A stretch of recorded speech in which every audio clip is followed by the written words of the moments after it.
আজকে এটা ভয়েস চেঞ্জের ডবল অবজেক্ট আর উইদাউট অবজেক্টে কিভাবে করানো হয়। ডবল অবজেক্টে তারা একটু লিখে নিবি, ভার্ব আছে,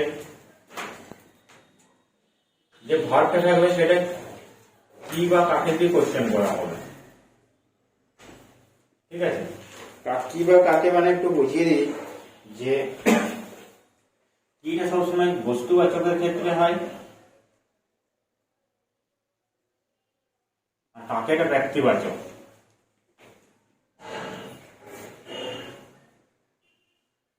একটা এক্সাম্পল নিয়ে এটা বুঝিয়ে দিচ্ছি। দেখ,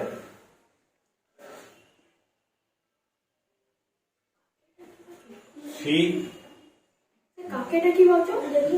কি ভার্বে যখন কি দিয়ে প্রশ্ন করা বস্তু কাকে ব্যক্তি। ঠিক আছে, সি গেভ মি এ বুক। ঠিক আছে, এটা একটা কোশ্চেন দিয়েছে। দেখ, এখানে সাবজেক্ট, এখানে ভার্ব, এখানে অবজেক্ট। তাহলে এটা কি? এটা অবজেক্ট টু। দেখ, ভার্ব কি, এদিকে দেখ, তাকে কি দিয়েছে? বই দিয়েছে। তাহলে অবজেক্ট টু কি দিয়েছে কোশ্চেন, কাকে দিয়েছে? আমাকে, তাই তো? ব্যক্তি এসেছে, এটা তাহলে ব্যক্তিবাচক আর এটা বস্তুবাচক। ঠিক আছে, এটাকে আমি অ্যান্সার কিভাবে করবো? অবজেক্ট ওয়ান ধরে যদি করি আমি, দেখ এদিকে, তাহলে মিটা কি হবে? আই। গেভ আছে, ওয়াজ। ঠিক আছে, এখন কি? Given a book by. এটা কি হয়? আর। ঠিক আছে, আমি এটা আরেকটা নিয়মে করিয়ে দিচ্ছি। দেখ,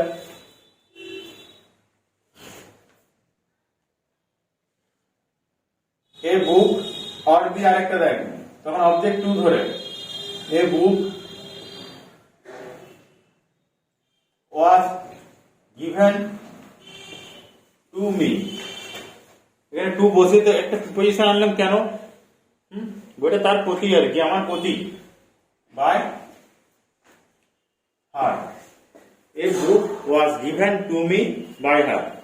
দুটো ক্ষেত্রেই হবে, মনে রাখবে। দুটো ক্ষেত্রে তখন হবে এখানে যদি বস্তু থাকে, এখানে ব্যক্তি থাকে। আর যদি একটা দেখ, আরেকটা এক্সাম্পল আনছি।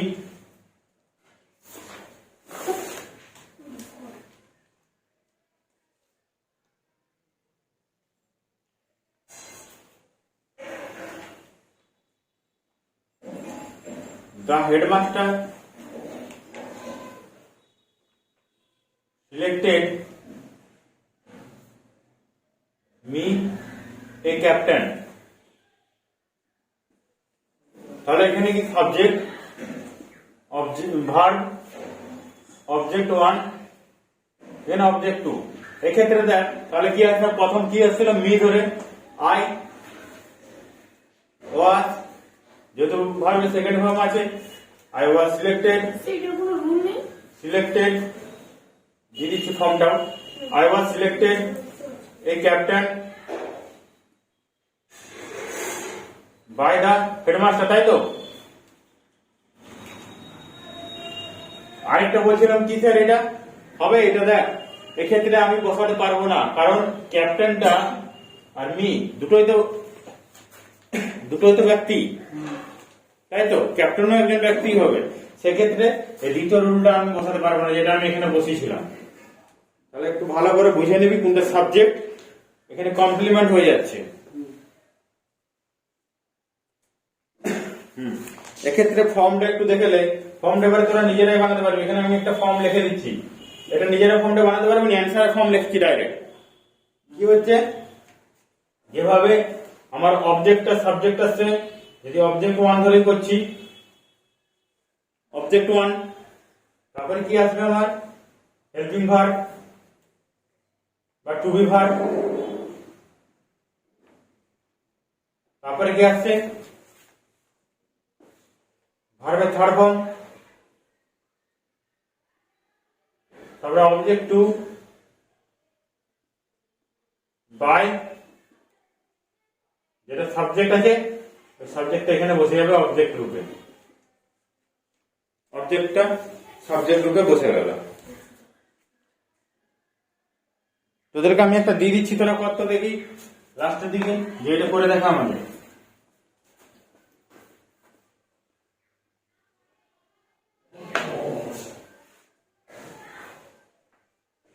Suman teach us English. Sir ভার মে অবজেক্ট ওয়ান, তারপরে টু বি ভার, তারপরে ধৃতি, তারপরে স্যার কি লিখি? অবজেক্ট টু, এই তো অবজেক্ট ওয়ান টু বি ভার V3, অবজেক্ট টু বাই আর সাবজেক্টটা যেটা দিলাম সেটা করে দেখা দেখি। এক্ষেত্রে এটা উত্তরটা দেখলে subject verb object one object to. দেখ এক্ষেত্রে আমি দুটোই বসাতে পারবো, কিন্তু দুটো রুলেই করতে পারবো, কারণ এখানে কি বা কাকে কোশ্চেনটা আসছে, একটা ব্যক্তি একটা বস্তু আসছে।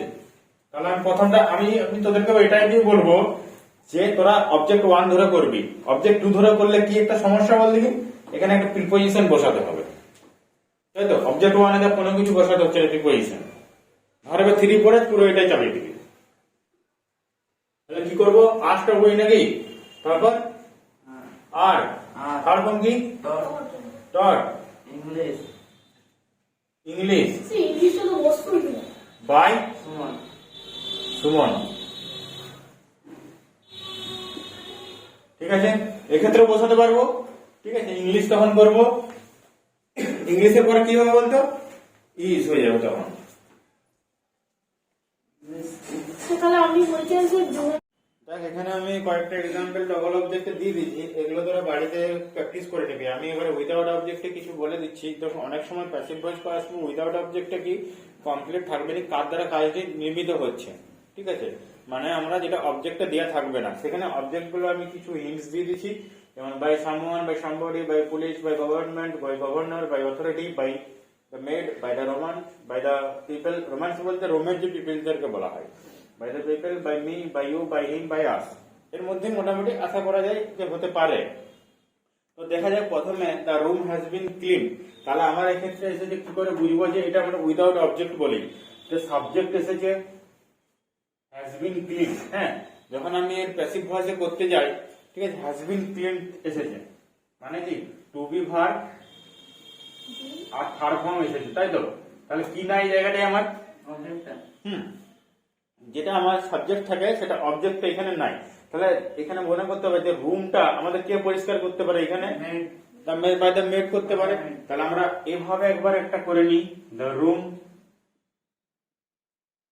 Has been clean by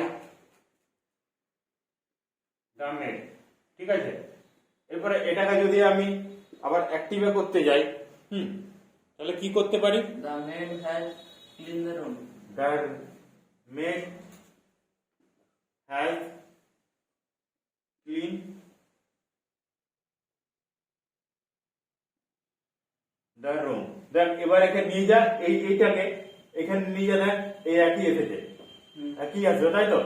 the room এসেছে হ্যাজ, হ্যাজ এর জন্য কি টু বি ভার been clean by the maid এসেছে। সেম ভাবে কোনটা করবো স্যার তাহলে? এখানে বল এবার কোনটা উত্তর করবি তোরা। স্যার বাই দ্য মেড দিয়ে আনসারটা যেহেতু এটা উইদাউট অবজেক্ট বলেছে, যদি একে প্যাসিভ ভয়েস থেকে অ্যাক্টিভ ভয়েসে করতে বলে তখন এর উল্টাটা করে দিবে। মানে স্যার কেমন যে প্যাসিভ ভয়েস থেকে যদি বলে অ্যাক্টিভে করতে, তাহলে প্যাসিভ ভয়েস কোনটা থাকবে? প্যাসিভ ভয়েস আমরা সচরাচর জানি যে এটা প্যাসিভে থাকবে, তাই তো? তখন অ্যাক্টিভে করতে বললে এটা করবি। আর যদি বলে অ্যাক্টিভে করতে, না অ্যাক্টিভে করতে বলে তখন প্যাসিভ ভয়েসে এটা করবি। ঠিক আছে, স্যার তাহলে আমি অ্যাসার্টিভ প্যাসিভ থেকে অ্যাক্টিভিসে কি বললেন এখন স্যার ওটা একটা তাহলে এক্সাম্পল দিই।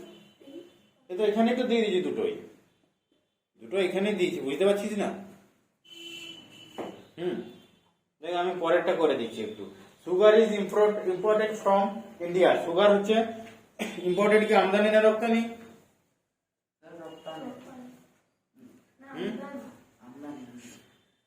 আমদানি। তাহলে ফ্রম ইন্ডিয়া কোথা থেকে নিয়ে হবে? এখানে কে করবে, কাজের দায়িত্বটা কে করবে? গভর্নমেন্ট গভর্নমেন্ট করতে পারে। তাহলে কি করবো, তাহলে যেটা আছে প্রথমে টুকে দিলাম, sugar is imported from India by the government নাকি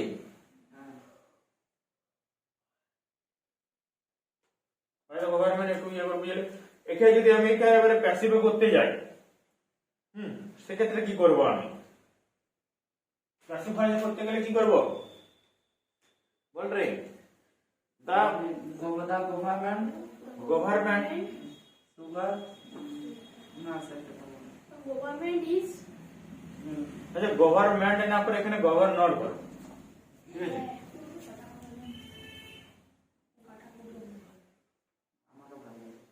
ঠিক আছে তাহলে গভর্নর কর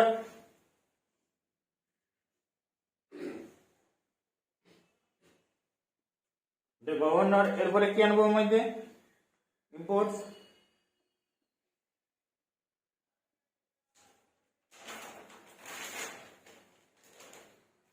ইম্পোর্টস তাই তো তার জন্য ইউজ হয়েছে ইম্পোর্টস ফ্রম কি করবো তারপরে সুগার ফ্রম ইন্ডিয়া তাই তো সুগার ফ্রম ইন্ডিয়া সেই ইম্পোর্টটা বুঝতে গেল ইম্পোর্ট এটা এখান থেকে সুগার ফ্রম ইন্ডিয়া দেখ আমি আর একটা কয়েকটা এক্সাম্পলের মাধ্যমে এটা বলছি আরো তাহলে পুরোটা ক্লিয়ার হয়ে যাবে মোটামুটি my books got my books were stolen ঠিক আছে STOLEN তাহলে দেখ এখানে আমার বইটা চুরি হয়ে গেছে বইগুলো কে চুরি করেছে জানি না তাহলে কোনটা নেবে উপরে বাই সামওয়ান তাহলে মাই বুক were stolen বাই সামওয়ান তাই তো এবারে যেভাবে আমি করছিলাম সেভাবে করলে কি হবে সামওয়ান বলে যা সামওয়ান আর নিজ সামওয়ান আর ভালো করে ভাব কি হবে আমার ওয়া ইজ ওয়াজ ঠিক করে ভাব ইজ এখানে ভুল ভাল বলছি তোরা তাহলে কি হবে দেখ এটা আমি তোরা এখানে বুঝতে পারছিস আমি একটা এক্সাম্পল পুরোটা করে দিচ্ছি যে তোরা এটা এখানে বসাবি ঠিক আছে ধর হি ওয়াজ মিসগাইডেড ঠিক আছে তাকে বিপদে চালিত করা হয়েছে কে চালিত করা হয়েছে জানি না ভাই সম্মান করেছে তাই তো he was misguided by the someone he was misguided by someone নাকি তাহলে এটা আমি করে দিচ্ছি দিয়ে তোরা এটা বসাবি কি করবি এখানে সামওয়ান স্যার এই যে উইদাউট অবজেক্ট স্যার এক্সাম্পলটা পরীক্ষায় এলে তাহলে স্যার এই সেকেন্ড রুলটাও মিসগাইডেড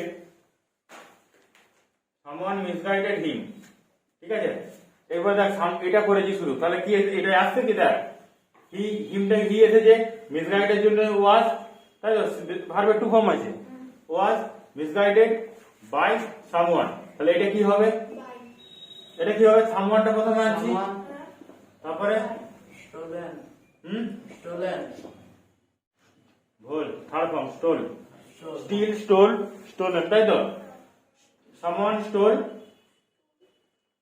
মাই বুকস তাহলে কি এসছে মাই বুকস অবজেক্ট এসছে এস আছে বলে তাই ওয়্যার হয়েছে আর স্টোলটা কি হচ্ছে স্টোলেন হয়েছে স্টিল স্টোল স্টোলেন তাই গেছে ওয়্যার হয়েছে আর এটা কি বাই সামওয়ান বুঝতে পারছিস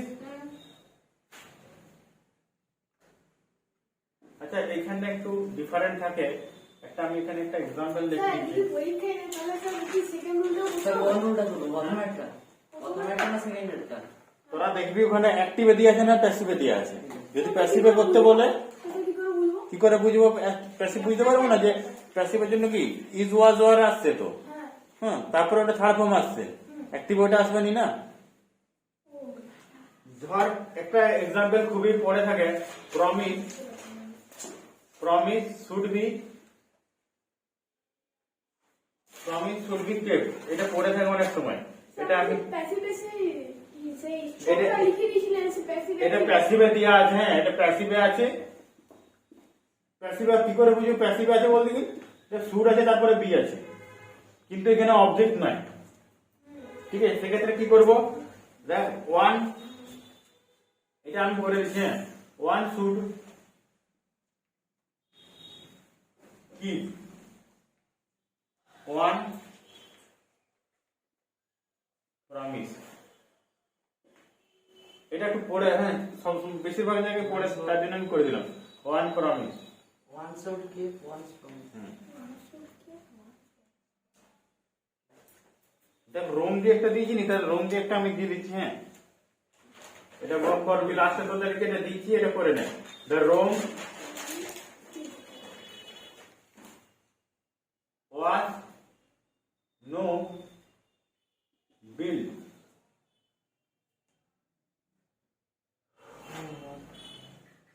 নট বিল্ড, হ্যাঁ, not build in a day, কর in a day. Rome was not build in a day, এটা কি করবি, Rome was not built in a day by Romans. By the Romans. ঠিক আছে, তাহলে এটা অ্যাক্টিভেট। স্যার আমি এতক্ষণ বুঝতে পারছি প্যাসিভ থাকলে কি মানে ইজ ওয়াজ ওয়ার তারপরে আর আরে, ওটাই। এগুলি থাকলে স্যার প্যাসিভ হবে, আর হ্যাঁ। যদি না থাকে তাহলে অ্যাক্টিভ। ও বুঝতে পেরেছি। তখন এই এত মানে বুঝতে পারলি, স্যার মাথায় কোনো টুপিটা খুলতে হবে। ঢুকে বাই দ্য রোমান্স। তাহলে এটাকে ঘুরিয়ে দেখ, ওটাই আসছে। কি হবে, এটাকে যদি অ্যাক্টিভটাকে, এটা অ্যাক্টিভ ছিল, এবার আমি কমপ্লিটলি প্যাসিভ করছি এটাকে। আমি কমপ্লিটলি প্যাসিভ করলে কি করবো, এটাকে আমি দুটো ভাগ, যেরকম ভাবে ইন্টারগেটিভ বুঝেছিলাম না তিনটা ভাগে, এটাকে আমি সেরকম দুটো ভাগে ভাঙছি আর কি, বুঝতে পারছি। তাহলে ঘোরালে কি করবো, দ্য রোমান আসছে নাকি, রোমান, হ্যাঁ, দ্য রোমান, build, কি আসবে তারপরে, build as বিল্ড বিল্ড বল এখানে, So build, না বিল্ড ইয়া হবে did not oh, build, sir did নটটা কেন হচ্ছে ওয়াজ হচ্ছে ওয়াজ নট, ও ওয়াজ নট বিল্ড হ্যাঁ, আমি ওয়াজ নট না করতেও পারতাম, দ্য রোমান্স নট বিল্ড করতে পারতাম। ঠিক আছে, যাই হোক, ডিড নট বিল্ড সেটা আপনি অ্যাক্টিভও করছেন। Rome, Rome in the day, Rome in day. তাহলে কি হলো, এটা প্যাসিভে ছিল উইদাউট অবজেক্টে, অ্যাক্টিভে করলাম, আবার প্যাসিভে করতে গেলে দেখ এটাই পরিবর্তন করলে এটাই আসছে, আমার এই জায়গাটাই আসছে, Rome was not build in a day by the Romans. Sir have has sir এগুলো তো অ্যাক্টিভে।